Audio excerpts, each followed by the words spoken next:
안녕하세요. 혹시 곧 만 65세가 되시거나 이미 메디케어 때문에 여러 선택지 앞에서 좀 고민하고 계신가요? 네, 그렇죠. 아니면 생각지도 못했던 병원비 청구서 때문에 이렇게 당황했던 경험 혹시 없으신가요? 맞아요. 그래서 오늘은 많은 분들이 이거 너무 복잡하다 이렇게 느끼시는 메디케어 보충보험, 그러니까 이른바 메디갭에 대해서 한번 제대로 파헤쳐 보려고 합니다. 네, 마침 청취자분께서 저희에게 그 2025년 공식 정부 안내서 메디갭 보험 선택 가이드를 공유해 주셨어요. 이걸 바탕으로 오늘 좀 얘기를 나눠볼 텐데요. 이게 또 메디케어 및 메디케이드 서비스 센터 CMS하고 전국 보험감독관 협회 NAIC가 같이 만든 자료라서요. 상당히 믿을 만한 정보들을 담고 있습니다. 네, 오늘 저희 목표는 아주 분명합니다. 이 메디갭이라는 게 도대체 뭐고, 또 우리가 아는 그 오리지널 메디케어랑은 어떻게 같이 돌아가는 건지, 그리고 뭐니 해도 가장 중요한 건 청취자분께서 본인에게 맞는 현명한 결정을 내리시는데 꼭 필요한 핵심 내용들, 이걸 좀 쉽고 명확하게 짚어드리는 거죠. 그렇죠. 본격적인 얘기에 앞서서요. 메디케어 기본 구조를 아주 잠깐만이라도 정리하고 가면 이해가 좀 더 쉬울 것 같아요. 네네. 그게 좋겠네요. 메디케어는 아시다시피 병원 입원 관련 비용을 위한 파트 A, 그리고 의사 진료나 검사 같은 의료 서비스 비용을 위한 파트 B, 또 처방약 비용을 위한 파트 D 이렇게 나눠지잖아요. 네. 이걸 이용하는 방법이 크게 두 가지인데 하나는 정부가 운영하는 오리지널 메디케어, 그러니까 파트 A와 B를 그대로 이용하는 거고요. 다른 하나는 민간보험사를 통해서 제공되는 메디케어 어드밴티지, 즉 파트 C 플랜에 가입하는 방법이죠. 아하. 오늘 저희가 집중적으로 볼 메디갭은 바로 이 첫 번째, 오리지널 메디케어와 짝을 이루는 보험입니다. 그렇군요. 그럼 그 메디갭이 정확히 어떤 역할을 하는 건가요? 오리지널 메디케어에 뭘 도와주는 거죠? 아주 간단히 말하면요. 오리지널 메디케어, 그러니까 파트 A와 파트 B를 이용할 때 생기는 그 빈틈, 즉 본인 부담 비용을 메워주려고 가입하는 민간 보험이라고 보시면 돼요. 본인 부담 비용이요. 예를 들면 어떤 것들이죠? 네, 예를 들어서 병원 가거나 의사 만나고 나서 처음에 일정 금액은 본인이 내야 하는 공제액 있잖아요. 네네. 그리고 진료 종류에 따라서 딱 정해진 금액, 코페이먼트 내는 경우도 있고요. 아니면 전체 의료비의 일정 비율, 보통 한 20% 정도 되는데 이걸 내는 공동보험료도 있고요. 이런 것들을 메디케어 플랜이 대신 내주거나 부담을 줄여주는 거죠. 아하. 그래서 기본적으로 메디케어에 가입하시려면 오리지널 메디케어와 즉 파트 A와 파트 B를 모두 가지고 계셔야만 합니다. 그러니까 메디케어가 100%다 해결해 주는 게 아니라서 그 부족한 부분을 채워주는 약간 보조적인 역할이군요. 그럼 아까 잠깐 말씀하신 그 메디케어 어드밴티지 파트 C랑은 어떻게 다른 건가요?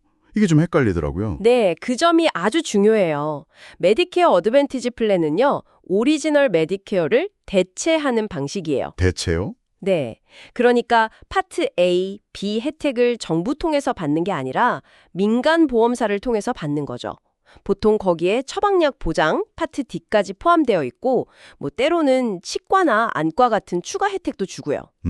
근데 메디갭은 그게 아니라 오리지널 메디케어는 그대로 유지를 하면서 거기서 발생하는 비용 부담만 덜어주는 보충 보험인 거죠. 보충. 네. 그래서 메디갭은 일반적으로 오리지널 메디케어에서 커버 안 해주는 것들, 뭐 예를 들어 뭐 장기 요양 비용, 뭐 요양원 간병 같은 거 있잖아요. 아니면 시력 검사나 안경, 치과 진료, 보청기, 개인 간병 서비스 이런 거는 보장하지 않습니다. 그냥 오리지널 메디케어에서 안 되는 건 메디캡도 안 된다. 이렇게 생각하시면 좀 쉬워요. 그렇군요. 근데 메디캡 플랜 종류가 보니까 알파벳으로 A부터 N까지 엄청 많던데요. 이건 또 어떻게 이해해야 하나요? 너무 복잡해 보이던데. 그게요. 메디캡의 아주 흥미로운 특징 중 하나인데 바로 표준화라는 겁니다. 표준화요? 네. 딱 3개 주, 매사추세츠, 미네소타, 위스콘신 여기만 빼고는요. 모든 주에서 메디캡 플랜은 A부터 N까지 알파벳 이름이 붙어 있고 그 알파벳마다 제공하는 혜택이 법적으로 딱 정해져 있어요. 표준화된 거죠. 그게 무슨 뜻이죠? 예를 들어 주실 수 있나요? 네. 예를 들어서 플랜 G다. 이러면 이게 A 보험사에서 팔든 B 보험사에서 팔든 보장 내용은 똑같다는 거예요. 법으로 정해져서요. 뭐 파트 A 공제액을 내주고 파트 B 공동보험료 20%를 대신 내주고 이런 혜택들이요. 그럼 보험사마다 다른 건 뭐예요? 보장 내용이 똑같으면 그냥 아무 데서나 가입하면 되는 거 아니에요? 바로 보험료가 다릅니다. 아, 보험료. 네. 똑같은 플랜 G라도 A 보험사랑 B 보험사의 월 보험료는 꽤 차이가 날 수 있어요. 그래서 어떤 플랜 종류를 할지 정하신 다음에는 반드시 여러 보험사의 가격을 직접 비교해 보는 게 정말 중요합니다. 그렇군요. 와, 이거 꼭 비교해야겠네요. 근데 플랜 종류도 너무 많던데 이걸 뭐 다 알아야 하나요? 좀 핵심적인 차이점은 알 수는 없을까요? 아, 그럼요. 모든 플랜을 다 외울 필요는 전혀 없고요.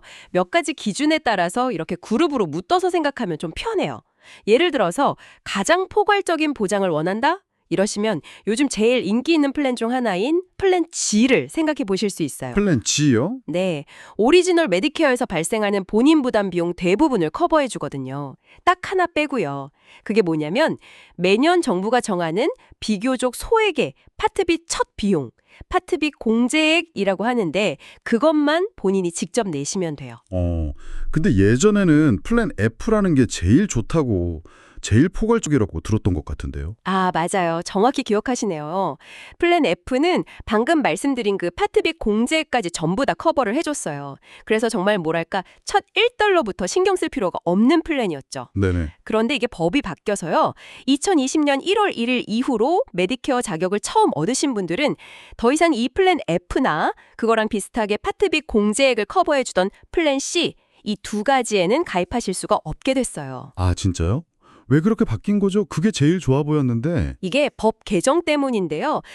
파트비 공제액 같은 첫 비용부터 보험 처리가 다 돼버리면 가입자에게 비용 부담을 전혀 못 느끼니까 어쩌면 불필요하게 병원을 너무 자주 이용할 수도 있다. 이런 우려가 있었어요. 아하. 그래서 의료 시스템의 좀 효율성을 높이자 이런 차원에서 이 보장을 제외하도록 법이 바뀐 거죠.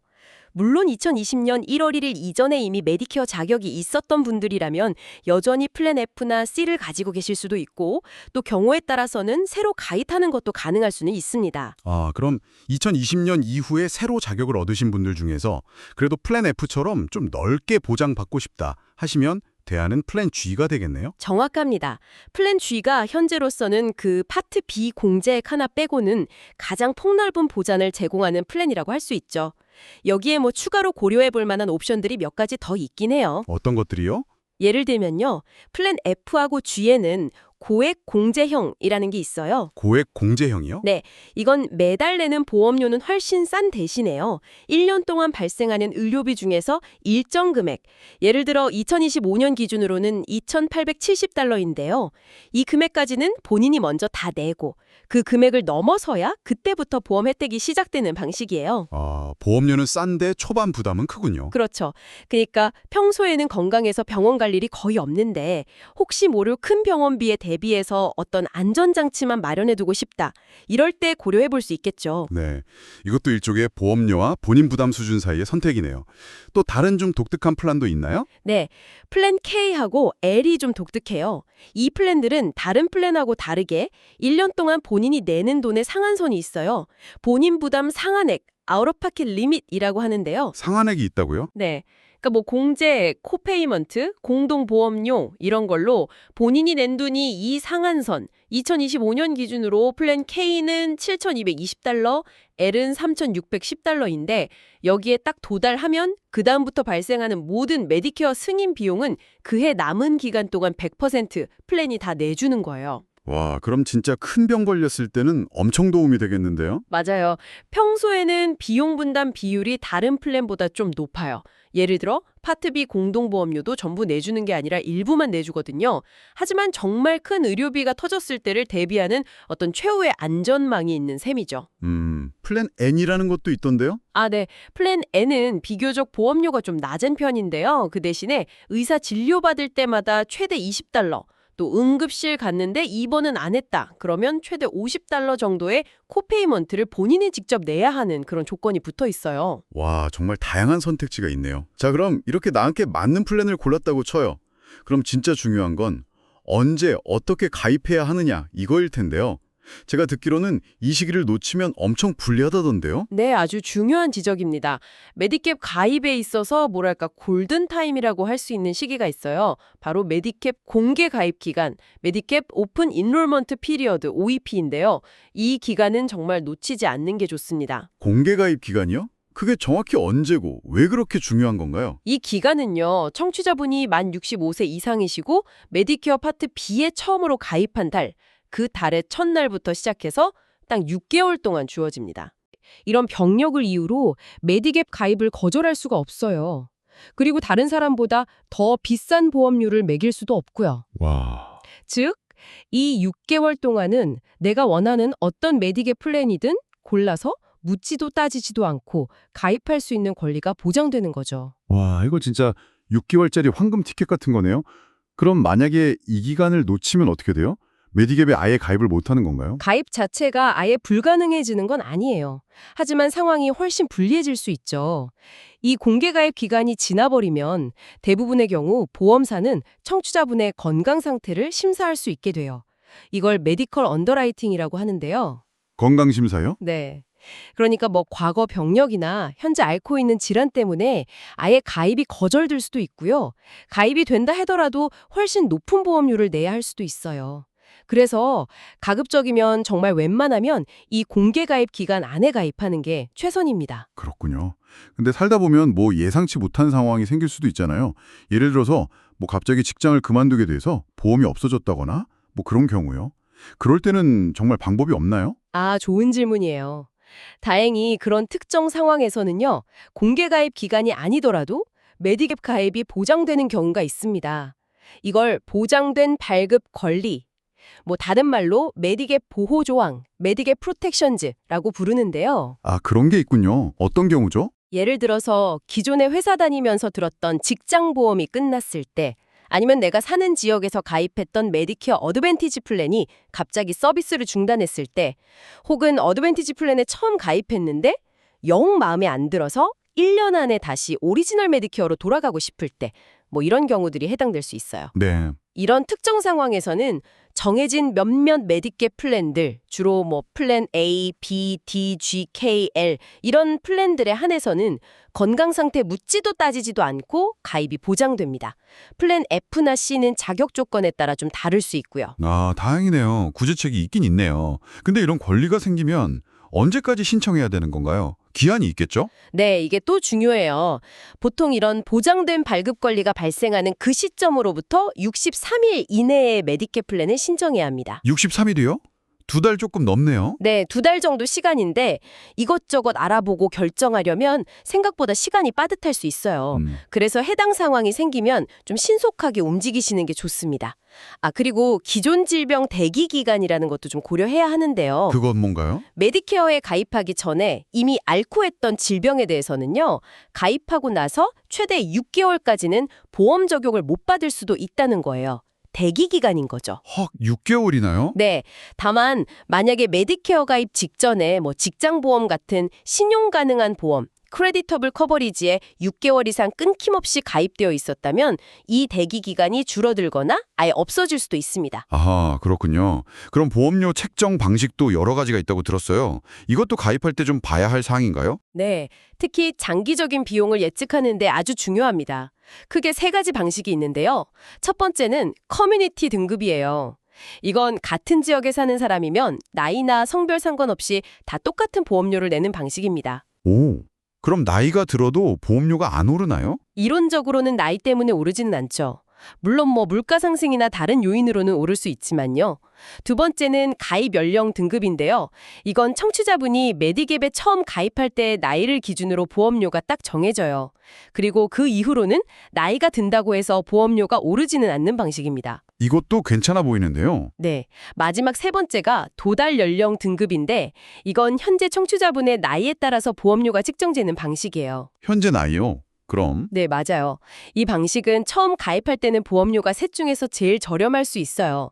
하지만 해마다 나이가 들면서 보험료가 계속 오르기 때문에 장기적으로 보면 부담이 가장 커질 수 있는 방식이죠. 와, 이거는 진짜 처음 보험료만 보고 덜컥 가입하면 안 되겠네요.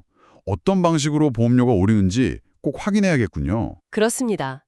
같은 플랜이라도 보험사마다 이 가격 책정 방식이 다를 수 있거든요. 그러니까 단순히 지금 당장 내는 보험료만 볼 게 아니라 장기적인 관점에서 총 비용이 어떻게 될지 이걸 꼭 고려하시는 게 현명합니다. 그리고 또 하나. 비흡연자 할인이라든지 부부가 같이 가입하면 할인해 준다든지 이런 혜택이 있는지도 보시고요. 또 메디케어 셀렉트라는 플랜도 있는데 이건 특정 병원 네트워크를 이용하는 조건으로 보험료를 좀 할인해주는 옵션이거든요. 이런 게 나한테 맞을지도 꼼꼼히 확인해보는 게 좋죠. 네. 그럼 이미 메디갭 플랜을 가지고 계신 분들은 어떨까요? 혹시 더 마음에 드는 플랜이 생기면 쉽게 바꿀 수 있는 건가요? 이게 일반적으로는 쉽지가 않습니다. 아까 말씀드린 그 공개 가입 기간이나 보장된 발급 권리가 있는 아주 특별한 상황이 아니라면 다른 플랜으로 바꾸기가 어려울 수 있어요. 변경을 시도한다고 해도 아까 말한 그 건강 상태 심사를 다시 거쳐야 할 가능성이 높고요. 아, 그렇군요. 근데 만약에 운 좋게 변경이 가능한 상황이 되어서 새로운 메디갭 플랜에 가입을 하셨다. 그러면 아주 중요한 팁이 하나 있습니다. 어떤 팁인가요? 새 플랜 증서를 받고 나서 30일 동안은요. 자유 검토 기간, 프리룩 피리어드라는 게 주어져요. 일종의 환불 보장 기간 같은 거죠. 30일 동안이요? 네, 이 기간 동안 새 플랜을 꼼꼼히 다시 살펴보고 이걸로 최종 결정해야겠다 하기 전까지는 절대로 기존에 가지고 있던 플랜을 먼저 해지하시면 안 됩니다. 아, 왜죠? 혹시라도 그 사이에 병원에 갈 일이 생겼는데 새 플랜은 아직 효력이 없고 기존 플랜을 해지해버렸으면 보장 공백이 생길 수 있잖아요. 그러니까 반드시 새 플랜 유지를 확정한 다음에 기존 플랜을 해지하는 것이 안전합니다. 아, 그 점 꼭 기억해야겠네요. 근데 한번 가입하면 웬만해서는 계속 유지가 된다는 점도 좀 안심이 되네요. 네, 맞아요. 1992년 이후에 발행된 표준화된 메디갭 정책은요. 갱신 보장, Guaranteed Renewable이 됩니다. 이게 무슨 말이냐면 청취자분이 보험료만 제때 잘 내시고 가입 신청서에 거짓말을 쓰지 않았다면 보험사가 청취자분의 건강이 나빠졌다는 이유만으로 일방적으로 계약을 해지할 수는 없다는 거예요. 보험사가 파산하는 아주 예외적인 경우를 빼고는요. 그렇군요. 그런 아까 잠깐 나왔던 메디갭과 메디케어 어드밴티지의 관계도 좀 더 명확하게 짚어주시죠. 메디캡을 갖고 있다가 어드밴티지로 바꾸거나 또 그 반대의 경우는 어떤 점을 좀 조심해야 할까요? 네, 만약에 오리지널 메디케어랑 메디케어를 잘 쓰고 계시다가 메디케어 어드밴티지 플랜으로 바꾸기로 결정을 하셨다. 그러면 메디케어는 사실상 더 이상 필요가 없어지는 거죠. 아, 그렇죠. 역할이 겹치니까. 네, 법적으로는 가지고 있을 수도 있지만 메디케어는 오리지널 메디케어의 본인 부담금을 내주는 보험이지 어드밴티지 플랜의 코페이나 공제액을 내주지는 않거든요. 그래서 대부분 어드밴티지로 옮기면서 메디케어는 해지를 하게 돼요.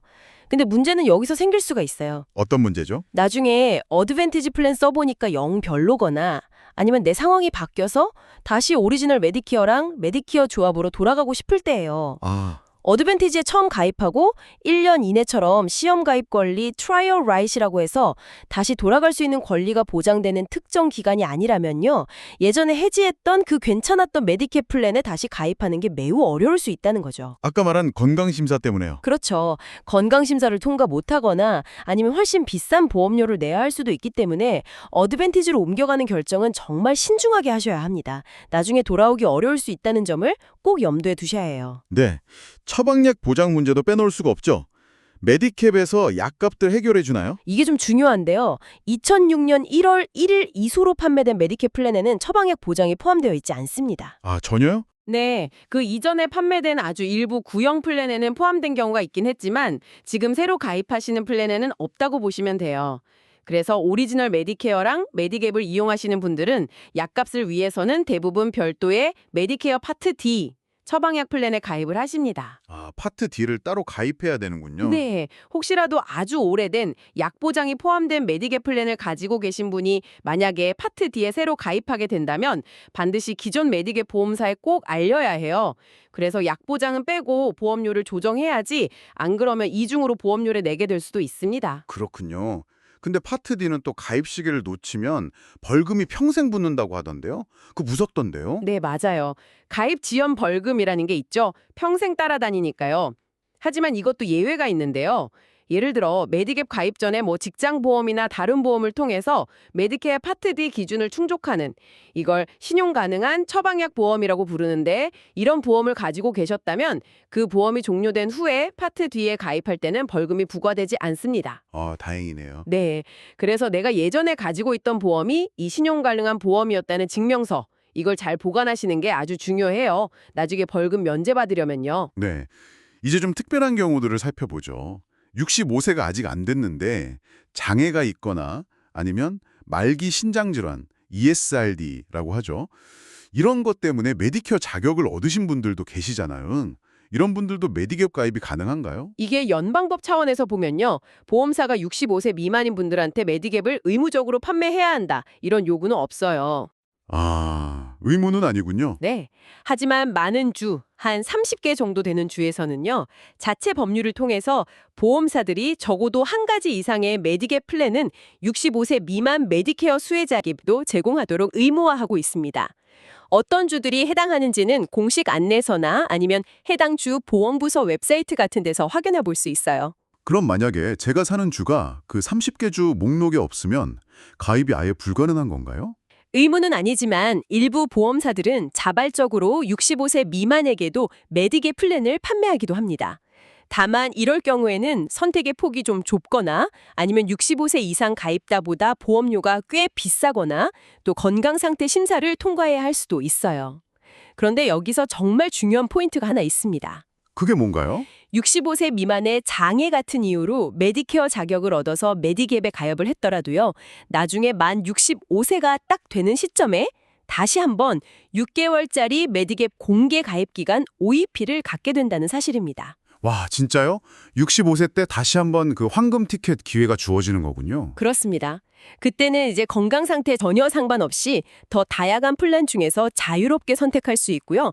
또 잠재적으로는 더 낮은 보험료로 갈아탈 수도 있는 거죠. 이야, 이건 정말 중요한 정보네요. 네. 그러니까 65세 미만에 가입할 때 혹시 선택지가 좀 제한적이거나 보험료가 좀 비쌌더라도 너무 실망하지 마시고 만 65세에 주어지는 이 두 번째 기회를 잘 활용하시는 것이 정말 중요합니다. 그리고 다시 한번 강조하지만 매사추세츠, 미네소타, 위스콘신 이 세 개 주는 표준화된 플랜 구조가 다르다고 했잖아요. 네네. 이 주에 거주하시는 분들은 반드시 해당 주의 보험부서나 SIHP, State Health Insurance Assistance Program 같은 기관을 통해서 본인 주에 맞는 정확한 정보를 확인하셔야 합니다. 와, 오늘 정말 많은 내용을 다뤘네요. 메디캡이 오리지널 메디케어 쓸 때 생기는 그 비용 부담의 빈틈을 메워주는 아주 중요한 보충보험이라는 것부터 시작해서 가입의 가장 유리한 시기인 공개 가입 기간이 얼마나 중요한지, 또 대부분 주에서는 플랜 혜택이 표준화되어 있지만 보험료는 천차만별이라 꼭 비교해야 한다는 점, 그리고 특정 상황에서 주어지는 가입이나 변경 권리까지. 네, 정말 많은 이야기를 나눴죠. 이 모든 정보가 결국 청취자분께서 앞으로 메디케어 관련해서 여러 선택을 하실 때 좀 더 명확하게 이해하시고 또 자신감 있게 결정을 내리시는데 조금이나마 도움이 되었으면 하는 바람입니다. 물론 오늘 나눈 이야기는 좀 일반적인 내용이고요.